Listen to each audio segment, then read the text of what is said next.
Hello and welcome to Lost Love Chronicles. Dear listeners, before we get started, drop a quick hi in the comments and let us know where you're tuning in from. Also, if you have any suggestions for us to make the channel better, please let us know. Now let's start with the story. My name is Daniel. I'm 34 years old, and I've been married for 5 years to Molly, who is 32. I met her 7 years ago at a barbecue through mutual friends. She was bright, funny, incredibly attractive, and the connection between us was instant, like we fit together perfectly from the very first moment. Those first 2 years of our relationship were idyllic. We shared plans, traveled together, and had similar goals. When I proposed, she accepted without hesitation, and our wedding was exactly what we both wanted. A simple day surrounded by family and friends, celebrating what I believed was true love. The first few years of marriage were good too. We bought a house in the suburbs. Thankfully, it's in my name, and our jobs were going well. We started talking seriously about starting a family. We were so committed to the idea that we had even begun picking out colors for the baby's room. We had our routines down to a science. I handled the yard and the grilling, and she took care of the interior design and meal planning. It worked. Until about 8 months ago, when everything started to change. Molly began to grow distant, but in a subtle way. I noticed she was always on her phone, not obviously, but enough that I could feel something was off. Sometimes she'd get a message, and her face would light up in a way that made my stomach twist. But when I'd walk in, she'd quickly lock the screen or switch apps. Hey, who was that? I tried to keep my tone light one evening as she hurriedly tucked her phone away. Oh, just work stuff, she said, barely glancing up. Work stuff makes you smile like that. I tried to laugh it off. She shrugged. Sometimes. There were other moments, too. She'd be on social media, scrolling, her eyes sparkling, and the second I sat down next to her, she'd close the app and put her phone face down. When we talked, I could tell her mind was somewhere else. I'd tell her about things at work or share plans for the weekend, and she'd just nod, her gaze far away. Molly, did you hear what I just said? I asked one night after describing a problem with one of my projects. She murmured, eyes fixed on the far wall. What did I say? She blinked and looked at me like she was waking from a dream. Something about a client. I sighed. Yeah, never mind. Our intimacy also dwindled. We went from having an active physical life to barely touching each other. When it did happen, it felt mechanical, like she was just going through the motions. I tried to initiate, but she'd pull away. I'm just tired, she'd say. Or, I have a headache tonight. Or, I'm not in the mood, Daniel. I asked her several times if something was wrong. Is everything okay? You seem off lately. I asked gently one evening as she folded laundry. She barely looked up. Work is crazy right now. Lots of projects. Tension at the office. At the office, I repeated, unconvinced. Yes, she insisted, sighing like she was annoyed with me for even asking. At first, I believed her.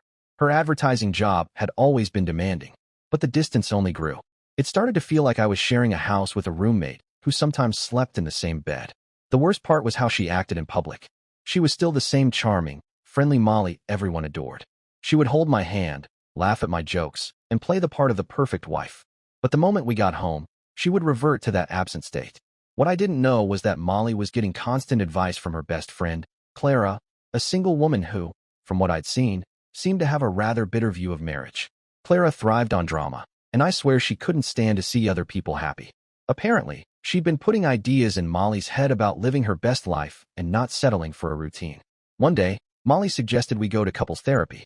I've been reflecting, she told me one evening as we cleaned up the kitchen. I think we've lost our connection, Daniel. I froze for a moment. What do you mean? She looked down at the dish towel in her hands. I feel like we don't communicate the way we used to. I want us to reconnect emotionally. I let out a slow breath. Okay, so what do you want to do?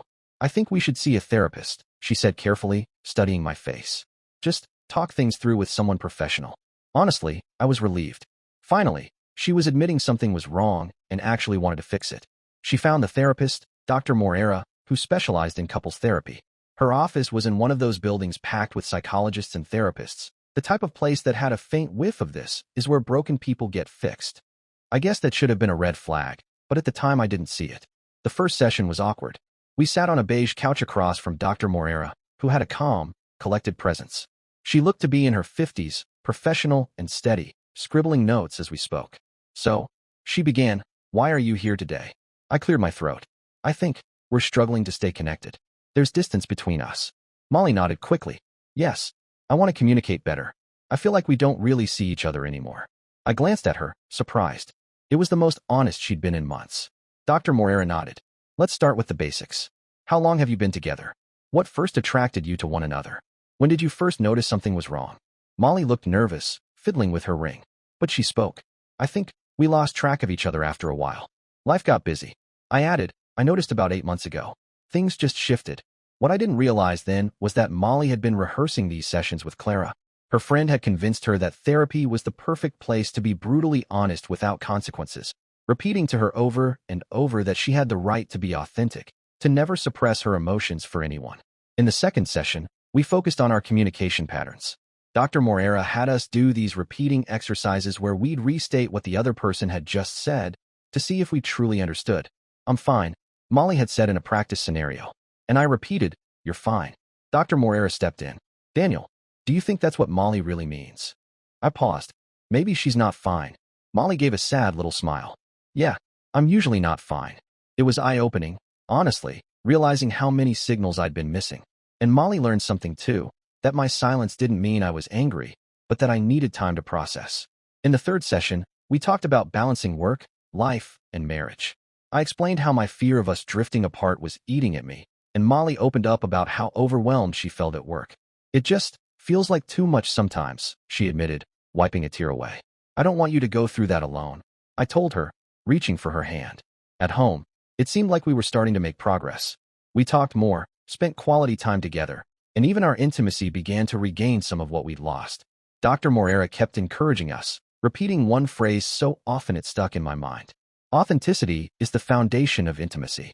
I thought when Dr. Moreira spoke about authenticity, she meant being sincere about small daily frictions, like how we might get annoyed about chores or who forgot to buy milk, not realizing Molly was loading the weapon she would later fire straight into the heart of our marriage. Behind the scenes of every session, Molly kept updating Clara.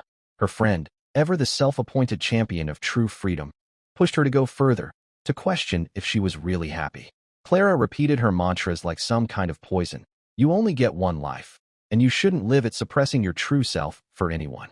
In our fourth session, Dr. Moreira wanted to delve into our past relationships. It seemed reasonable enough.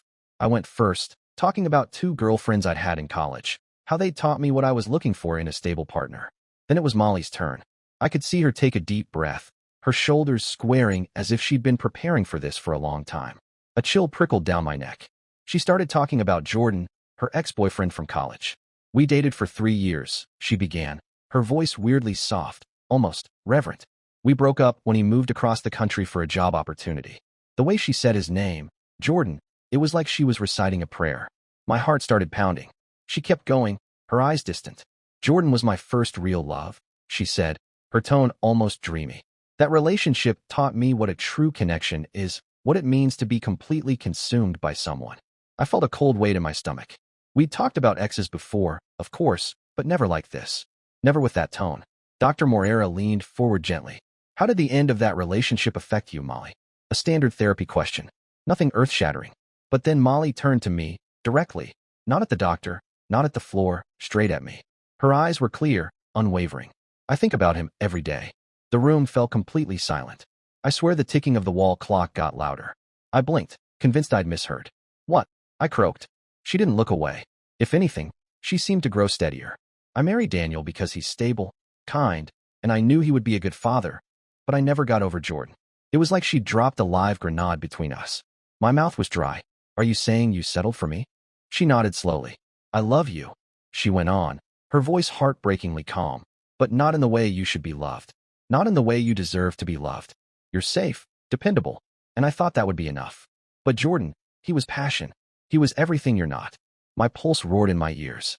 I felt time stop, like in a movie where everything goes silent, the camera zooming in on the one person whose world is about to fall apart. That was me. Game over. Marriage over.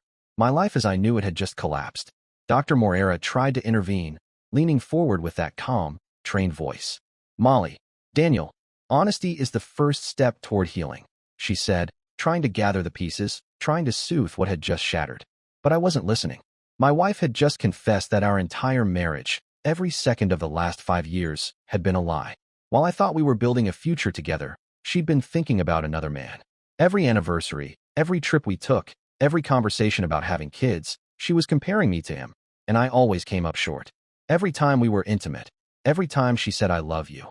Every time she smiled at me over dinner, she was wishing it was Jordan sitting across from her. My mind went blank. I couldn't sit there another second. I stood up, my chair scraping the floor so hard it startled both of them. Daniel, wait, Molly called after me, reaching out, her voice sharp with panic. But I didn't stop. I just left. I got in my car and drove. Nowhere in particular, just away from that room, away from that truth, away from her. I drove for 3 hours, aimlessly circling highways and side streets, trying to process what had just happened. When I finally pulled back into the driveway, it felt like stepping into a different world, one where nothing made sense anymore. I walked into the house and found Molly sitting in the living room. She looked different, not guilty, not even sad, relieved, like someone who'd just set down a burden she'd been carrying for years. She looked up at me with an odd calm. Daniel, I know you're upset, she started, her voice steady. But you have to understand, Dr. Moreira encouraged me to be completely honest. She said it was necessary for us to move forward. Move forward, I repeated, feeling my throat close up. Yes, she insisted. I feel liberated by telling you. I do love you, Daniel, but in a different way than I love Jordan. Maybe now, with everything on the table, we can build something authentic. I stared at her, my voice flat. There's nothing to build, Molly. If you thought about another man every day of our marriage, every day, then you've been emotionally unfaithful to me for 5 years. I deserve someone who actually chose me, not someone who settled. Her expression hardened, fast, turning defensive. You're overreacting, she snapped. You're being dramatic. A lot of people don't end up with their first love. That's called being mature, being realistic. My hands balled into fists. And what was I then? Your backup plan? The guy with the good credit score? She scoffed, almost rolling her eyes. Don't be ridiculous. I chose you because you're stable. Because you'd be a good provider, a good father. That's more important than some teenage fantasy about passion. Her tone was unbearable, cold, transactional, like she was talking about a mortgage instead of a marriage. Like I should thank her for picking me, the safe choice. That weekend, I couldn't take it anymore. I called my brother Simon. He was 3 years older, never sugarcoated anything. Let me get this straight, he said after I finished spilling everything. She suggested therapy just so she could confess that you're her consolation prize. Pretty much, I sighed, exhausted. And on top of that, she thought you'd just take it? Like it was reasonable. Yeah, Simon didn't even try to hide his disgust. Brother, your wife is literally out of her mind. But that wasn't even the worst of it. Because Molly's master plan was just getting started after her confession and therapy. I knew what I had to do. That Monday, while Molly was at work, I contacted a divorce attorney. Since we lived in a no-fault divorce state, all I had to do was claim irreconcilable differences. No kids, and the house was in my name. The lawyer told me it would be a straightforward process. Meanwhile, Molly kept behaving like her so-called sincerity was some kind of gift, acting as if this revelation would magically bring us closer together. She talked about a new beginning, a more authentic love now that everything was transparent. While she was dreaming about rebuilding, I was preparing the paperwork to demolish. By Thursday, everything was ready. I had her served at work, right in the middle of her weekly meeting. If she wanted drama, I was going to give her drama.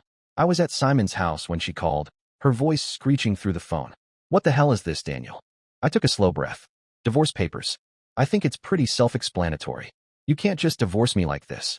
We're in therapy. We're working on this. No, Molly, I said evenly. You confessed that you thought about another man every single day of our marriage. There's nothing left to save.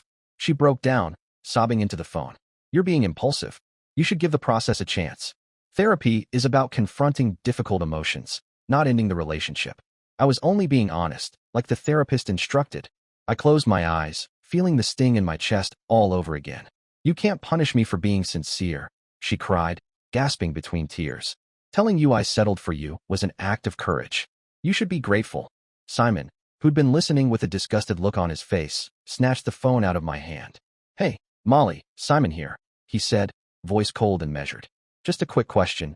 Did you really think telling your husband he was your second choice was going to go over well? Stay out of this, Simon. This is between me and Daniel. Not anymore, honey, Simon shot back. You just got served. And next time, don't use therapy as an excuse to confess you don't really love your husband. He handed the phone back to me. Molly was still sobbing, her words broken. I can't believe you would do this to me without any warning. I took a deep breath. And you gave me a warning that our entire marriage was a lie. Everything has to be fair, she wailed. But the best was yet to come. The house was mine. I'd bought it before we ever married, and I'd never added her to the deed. So along with the divorce papers, I'd had her served with a formal notice to vacate the property within 30 days. That night, when she came home, she was a total wreck, her makeup streaked, her hair a tangled mess. "You can't kick me out of my own house," she screamed through tears. "It's not your house. Molly, check the documents," I replied, keeping my voice calm, refusing to let her chaos drag me down. She grabbed the papers with shaking hands, scanning the lines, her eyes wide. Then the rant began. "You're cruel, Daniel. You're ruining my life. You're leaving me with nowhere to go." I let her finish her dramatic monologue before dropping the next bomb. "Oh, and by the way," I added, straightening the stack of papers on the counter, "Simon is going to be staying here for the next month." Her jaw practically hit the floor. "Are you kidding me?" she sputtered, eyes wild. "You're bringing your brother here? Why? To humiliate me?" "Nah," Simon chimed in from the hallway, dragging in his bags with a grin. "I'm just here for the show. This beats any TV series." The look on Molly's face was absolutely priceless. In less than a day, she'd gone from thinking she was in total control to realizing everything was slipping through her fingers. She tried calling her parents for help, but they lived down in Florida and couldn't do much. She called a few friends, but most were mutual acquaintances who didn't really want to get caught in the crossfire. The only one who stood by her was Clara, the same best friend who had practically scripted that disastrous therapy confession. Clara kept spouting off about how I was manipulative and that Molly deserved better, which was pretty damn ironic considering Molly had literally admitted she'd been emotionally attached to another man for every day of our 5-year marriage. The next few weeks were a powder keg. Molly stomped around the house like a hurricane, slamming doors and having loud, theatrical phone conversations with Clara, where she made me out to be the monster. Simon, of course, thought the whole circus was a gift from the universe. "This is better than any reality show," he laughed one morning as we heard Molly ranting in the kitchen. "Except the main character hasn't realized she's living in a tragic comedy." I shook my head, exhausted. "I don't understand how she still acts like I'm the problem." Simon just smirked. "Brother, she told you that you were a consolation prize and then got mad because you wouldn't put her on a pedestal. What more do you need?" Then, the most delusional thing happened about 2 weeks before her 30-day notice was up. I came home from work one afternoon to find Clara, of all people, sitting on my couch like she owned the place. She was drinking one of my beers, looking at me with this smug, know-it-all expression, like she was about to teach me a life lesson. "We need to talk," she announced before I could even hang up my keys. "No, we don't," I shot back, not even hesitating. "And you need to leave." She narrowed her eyes, setting down the beer. "Daniel, you're blowing this all out of proportion. Molly made a mistake in therapy, and you're destroying her life over it." I looked around for Molly, but she was nowhere in sight. She must have been hiding upstairs, sending her friend as an emissary. "A mistake," I told Clara evenly. She confessed she thought about another man for our entire marriage. Clara rolled her eyes, crossing her arms. "Everyone fantasizes about someone, Daniel. That doesn't mean anything." Just then Simon strolled in from the kitchen, grinning like he'd won the lottery. "Oh, this is going to be good," he said. "Let me guess, you're here to tell my brother he should be grateful his wife settled for him." Clara sniffed. "I'm here to say he's being vengeful." Molly was just being honest with her emotions, and instead of dealing with that like an adult, he decided to throw her out on the street. "Work on it," I asked sharply. "What exactly am I supposed to work on? How to accept being second fiddle in someone's life?" "Oh, you poor thing," Clara shot back, dripping with sarcasm. "Your ego got bruised. That's what marriage is, compromise. Accepting that not everything is perfect." Simon crossed his arms, raising an eyebrow. "Ma'am, I have to ask, do you actually believe what you're saying? Or is this an act? Because convincing your friend to blow up her relationship and then coming here to say he should be grateful is like selling fire insurance on a house that's already burned down." Clara flushed, her nostrils flaring. "Molly loves Daniel. Just because it's not a fairy tale doesn't mean it's not real." "You're right," I said coldly. "It's not a fairy tale. It's not even a participation trophy. It's more like a tax deduction, something you keep because it's useful." "That's not fair," she snapped. Simon jumped in before I could. "What's not fair," he said sharply, "is that your friend wasted 5 years of my brother's life fantasizing about some other guy. What's not fair is that she suggested therapy just to drop that bomb. And now you feel entitled to drink his beer and make him feel guilty for having some dignity." Clara stood up, visibly bristling. "Molly is having a really hard time. She's losing her husband, her home, everything. Could you show a little compassion?" I let out a cold laugh. Compassion?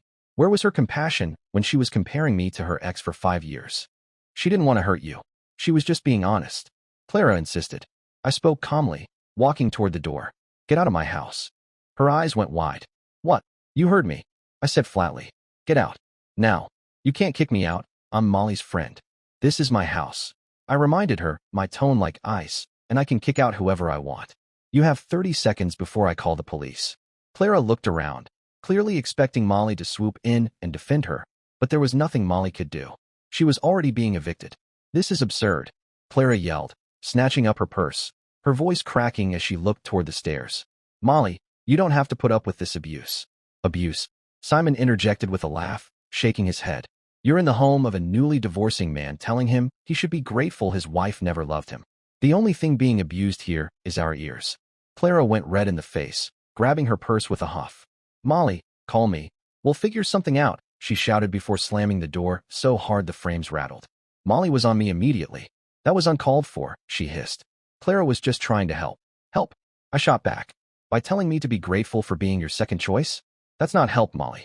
You two are monsters, she spat before storming up the stairs, leaving me and Simon standing there in silence. Simon chuckled, shaking his head, still grinning. Brother, this has been better than any college night. Your ex-wife and her friend should have their own comedy show. They just don't know they're the punchline.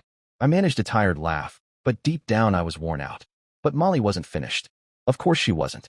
About 2 weeks after the papers were served, she changed again, a new energy, almost excited. She was glued to her phone, whispering in the corners of the house, taking calls out on the patio, hiding her texts in the bathroom. Simon and I both noticed. One night, we were out back grilling, and Simon nodded toward the house where Molly was pacing on yet another hushed call. Your ex is up to something, he said, flipping a burger, his eyebrow cocked. Ex-wife. I corrected him automatically, leaning back against the railing. And yeah, she's probably talking to Jordan, the college ex-boyfriend, the legend, the one who ruined the standard for everyone else. Simon shook his head. The very same Jordan. You want me to find out what she's doing? I hesitated. Simon still had that gleam in his eye, that old investigator spark that never really left him. I don't care. I tried to sound detached, like it didn't matter. She's got 2 weeks left here, and after that, she's not my responsibility. Simon smirked. Yeah, but I'm telling you, brother, when my curiosity starts itching, I gotta scratch it. I sighed. Let it go, Simon. But I knew better. Simon never let things go. And once something piqued his curiosity, he had to dig. A few days later, Molly announced she was going to visit her old college friend Eleanor for the weekend. Eleanor, huh? Simon asked with a sly grin. Yeah, Molly snapped defensively, stuffing clothes into a duffel bag. She invited me to get away for a bit. She spent nearly 2 hours getting ready, putting on makeup and perfume like she was going to a romantic weekend rather than a girls' catch-up. I watched from the stairs, arms crossed. Simon joined me at the window as she loaded her bags into the car. Eleanor lives, 3 hours away? Simon said, watching closely. Yeah, I muttered. He smirked, tapping the window. I bet you she's not going to see Eleanor. I swallowed hard. Part of me wanted to know. Part of me didn't. I don't care. I repeated, trying to believe it.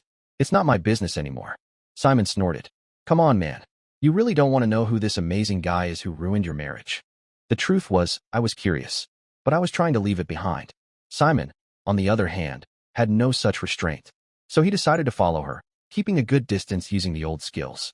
Simon fell back into those old investigator habits like he'd never left them. He tracked Molly without breaking a sweat, tailing her with just enough distance not to spook her. And then he confirmed it. She didn't drive 3 hours to Eleanor's place. She barely went 40 minutes, to a hotel on the outskirts of Richmond. He called me from his car, voice tight with excitement. You're not going to believe this, brother. She's with him. My heart sank. Who? Jordan. The same clown she gushed about in therapy. They just went into the hotel together. I felt my jaw clench. Are you serious? Completely serious. I've got it all on video. They went in together, no hesitation, and man, she looked happier than I've seen her in months. I had to steady myself against the counter. How long have they been in there? About 3 hours. I'm heading back now. When Simon came home, he pulled up the video on his phone and handed it to me. This is dynamite, he said.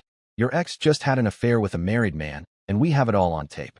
I watched it play out in grainy footage, Molly smiling, hair perfect, leaning into Jordan like they'd never lost a day apart. It made me sick to my stomach, but at least it confirmed something. She was capable of choosing Jordan over everything, even if it was just for a cheap Tuesday afternoon in a cheap hotel. It might not help in our divorce, but there was someone else who deserved to know, Jordan's wife. It clicked in my head right then. I looked at Simon. His wife probably has no idea. She's probably at home right now, taking care of their daughter, thinking everything is fine while he's with my soon-to-be ex in a motel room. Simon nodded, jaw tight. That woman deserves to know the truth. Yeah, I agreed. She really does. Finding Jordan's wife was ridiculously easy. Small town, public Facebook profile, photos of backyard birthday parties, and Christmas morning. Her name was Jocelyn, and from what I could see, she seemed like a genuinely good person, lots of smiling pictures with her daughter, a normal life Molly had tried to blow apart. Simon crafted the message, respectful but direct, explaining who we were and what had happened. He attached the video and a short explanation about how Molly had basically used our divorce to crawl back into Jordan's life. Jocelyn's response came about 2 hours later. Thank you for telling me. I'm so sorry your wife put you through this. Jordan has been acting strange lately, and now it all makes sense. In less than a day, Jordan's life went straight to hell. Jocelyn confronted him with the evidence, and he confessed everything. She kicked him out of the house and contacted a divorce lawyer, wasting no time. Jordan must have gone into a complete panic, because not long after, Molly's phone rang and I could hear her from downstairs. What do you mean she knows? How did she find out? There was a pause, then her voice rose, desperate. But you told me you loved me. You told me you'd been thinking about me. Another long silence. Don't you dare blame me. You were the one who agreed to go to the hotel. That's when it hit me. Jordan had been playing Molly the whole time. Maybe he was just curious about his old flame, wanted to test the waters, but as soon as he was on the verge of losing his family, he backed down. Molly came downstairs looking like she'd just crawled through a hurricane, hair wild, eyes swollen, face pale. Jordan says it's over, she blurted out, her voice raw, like she expected me to leap up and comfort her. His wife filed for divorce. She's taking their daughter. I took a deep breath, steadying myself, and looked her straight in the eyes. I'm happy for her, I said, and I meant it. I'm genuinely happy for her. Molly's mouth fell open. Daniel, everything is falling apart. None of this was supposed to happen. I almost laughed, but it came out flat. And what did you expect to happen? She started crying again, big heaving sobs that rattled through the room. I thought if Jordan and I reconnected it would prove that what we had was real, and then maybe I could finally be happy. Simon, still sitting at the kitchen table with his laptop, didn't even look up. Molly, you can't cheat on your husband with a married man and then act surprised when marriages fall apart. It's literally the most obvious outcome in the world. She shot him a hateful glare, but she couldn't deny it. The consequences of her rendezvous with Jordan were immediate and brutal. Jocelyn had gone through with the divorce, taken primary custody of their daughter, and moved across the country to be near her family. Jordan, I assumed, was left in pieces. Molly, meanwhile, was left with nothing but the wreckage of 2 broken relationships and a 30-day eviction notice. She spent her last week in my house crying nonstop, ranting on the phone to Clara about how unfair life was, how none of it was her fault. One night, she came at me again, eyes blazing, voice cracking. This is all your fault, Daniel. If you hadn't overreacted in that therapy session, none of this would have happened. Simon barked a sarcastic laugh from the kitchen. Of course, it's Daniel's fault you slept with a married man. Makes perfect sense. Molly tried to fire back. It wasn't cheating, we were already separated. You spent our entire marriage thinking about Jordan. I told her, my voice cold. The only thing missing was making it physical. And you took care of that, didn't you? She had no answer, only more tears. Finally, her deadline came, and she moved out as scheduled. She found a tiny apartment on the other side of town. I thought that was it, the end of a horrible chapter. The divorce rolled forward smoothly, no kids, no shared assets except a few pieces of furniture. I finally felt like I could breathe again, like I could move on. But I was wrong. 3 months after the divorce was finalized, she called me out of the blue, crying so hard I could barely make out her words. She begged me to see her, said she needed to talk. I almost refused, but something in her voice felt different, panicked, raw. When she showed up, she looked like a ghost. She'd lost weight. Her hair was stringy and unwashed, her skin dull, her eyes rimmed in red and hollow. She sat on the couch for several minutes, completely silent, staring at the floor, barely breathing. Finally, she spoke, her voice so small it barely registered. I'm pregnant. For a second, my brain didn't process it. Pregnant? Why was she telling me? We'd been apart for months. Then it clicked. My stomach turned. Is it his? I asked, my voice sounding like someone else's. She nodded, tears streaming down her face. She sat there on my couch, her hands twisting in her lap, tears soaking her cheeks. I called him 5 times before he picked up, she choked out, voice shaking.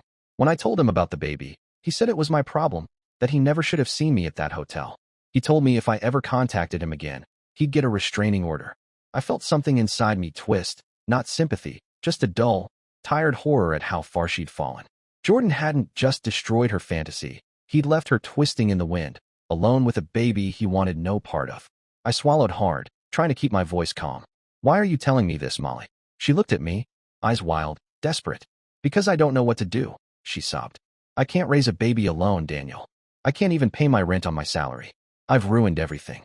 There it was again, that note of self-pity, that victim tone, like she was somehow surprised by the fallout of her own choices. I couldn't help it. My jaw clenched. "Molly," I said as evenly as I could, "you were the one who made those decisions. You chose to get involved with a married man. You created this mess. It's not on me to solve it." She shook her head hard, her tears flinging off. "But we were married for 5 years, she pleaded. "Doesn't that mean anything? Can't you at least help me figure a way out?" I stared at her, forcing myself to keep steady. "Our marriage meant everything to me," I told her, voice low and tired. "Which is exactly why I ended it when I realized it didn't mean the same to you. You made it clear I was never your priority. And now that your priority has kicked you to the curb, you come back to me." She reached across the coffee table, trying to grab my hand. "Please, Daniel, I've learned my lesson," she cried, voice ragged. "I finally understand how valuable what we had was. Jordan was just a fantasy. What we had was real." I let her words hang in the air for a second, hearing the echo of her therapy confession. "I think about him every day." And then, she took a deep breath and made the most absurd, twisted proposal I'd ever heard in my entire life. "What if we tried again?" she whispered, searching my face for any sign of agreement. "You always wanted to be a father. This could be your chance.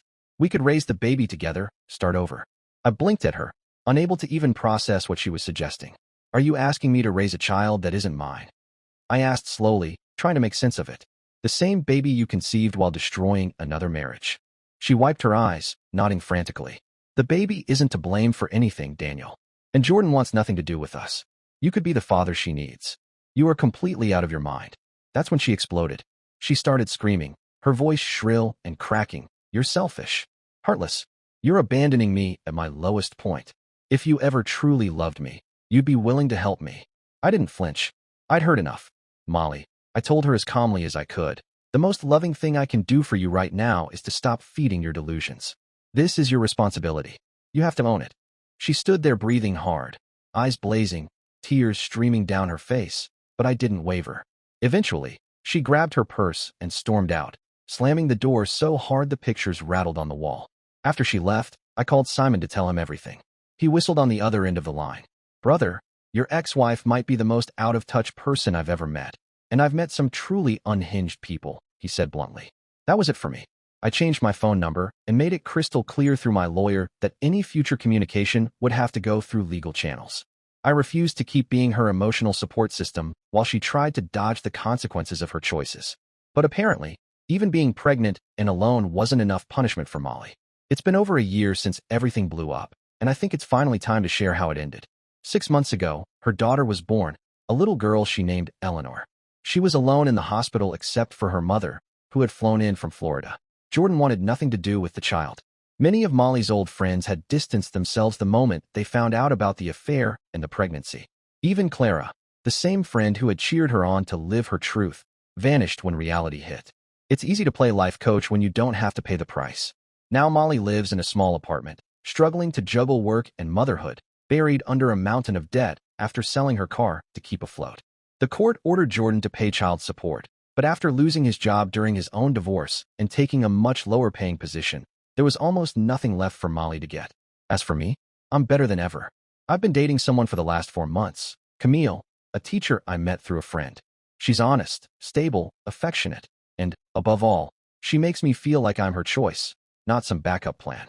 A week ago, Camille and I were out at a restaurant having dinner. That's when I saw her, Molly, sitting alone at the bar, looking completely wrecked, a glass of wine clutched in her shaky hand. As soon as she saw us, she pushed herself off the stool and started walking over. "Daniel." She slurred a bit, her voice thick and unsteady. I stood up to intercept her before she made a scene. "How are you?" I asked, keeping my tone neutral. She glanced at Camille, then back at me, her eyes going narrow as if trying to process the sight. "Are you seeing her?" she asked, voice dripping with something between disbelief and bitterness. I kept it steady. "Molly, this is Camille," I said. "Camille, this is my ex-wife." Camille was perfectly polite but distant. "Nice to meet you," she said with a small nod. Molly just stared at her for several seconds, then looked back at me. "We need to talk," Molly blurted out, her voice shaky, desperation seeping through every word. I stood my ground. "Whatever you have to say, you can say it right here." She looked at Camille again, then back at me with this wounded expression, like a stray dog left out in the rain. "How could you move on so quickly?" she asked, her voice rising. "I thought when you saw me like this, you would understand, that maybe you'd reconsider things. I thought you still saw something in us." I stared at her, absolutely stunned. "What did you expect, Molly? That I'd come running to comfort you after everything you did? After everything you destroyed?" That's when she broke. Her face crumpled, and she started crying, loud, raw, uncontrolled sobs that made people at nearby tables turn and stare. "I have no one," she wailed. "I made mistakes, but I was just trying to be honest with my feelings. You're punishing me for being authentic." I leaned in, my voice low and steady. "You need to leave. You're drunk, and you're making a scene." She threw her arms out in a wild gesture, tears streaking her face. "I'm the scene? You ruined our marriage because you couldn't handle what I said in therapy. You had your brother spy on me. You ruined Jordan's marriage." "Molly," I said, forcing every word to stay calm, "leave. Now." She glanced again at Camille, then locked her eyes on mine with a bitterness that cut through her tears. "Is it because she's prettier than me? Is that it? Or are you just settling for her too?" I shook my head slowly. "She chose me," I said, my voice quiet but unshakable. "That's the difference." At that moment, the restaurant manager appeared with a security guard. They approached quietly, trying not to escalate things, but Molly saw them and lost it completely. "Everyone abandoned me," she screamed as they escorted her away. "This is all unfair. None of this is fair." Camille stayed calm through it all. After Molly was finally gone, she reached across the table and gave my hand a reassuring squeeze. "Was that your ex-wife?" she asked gently. "Unfortunately, yes," I sighed. She managed a small, sympathetic smile. "She seems intense." "That's one way to put it," I replied. Relieved Camille didn't seem scared off. "Now you understand why I got divorced." I watched the door where Molly had been dragged out and let the relief wash over me. This whole thing, the therapy, the confessions, the manipulations, had been a strategy from the beginning, a way for her to blow up the marriage while casting herself as the honest victim. But it had all spectacularly backfired. Jordan didn't want her. I had walked away. And in the end, she was left alone with a child who would grow up with an impulsive mother and an absent father. I did feel sorry for Eleanor. She didn't deserve any of this. But it wasn't my problem anymore. My focus was on Camille, on my future, on building something real with someone who actually chose me. And to anyone going through something like what I went through, I just want to say this. Don't accept being anyone's plan B. Don't stay where you have to fight to be worthy of love or compete with a memory. You deserve to be with someone who chooses you first, always. Dear listeners, please share your thoughts in the comments section below and don't forget to like, share, and subscribe.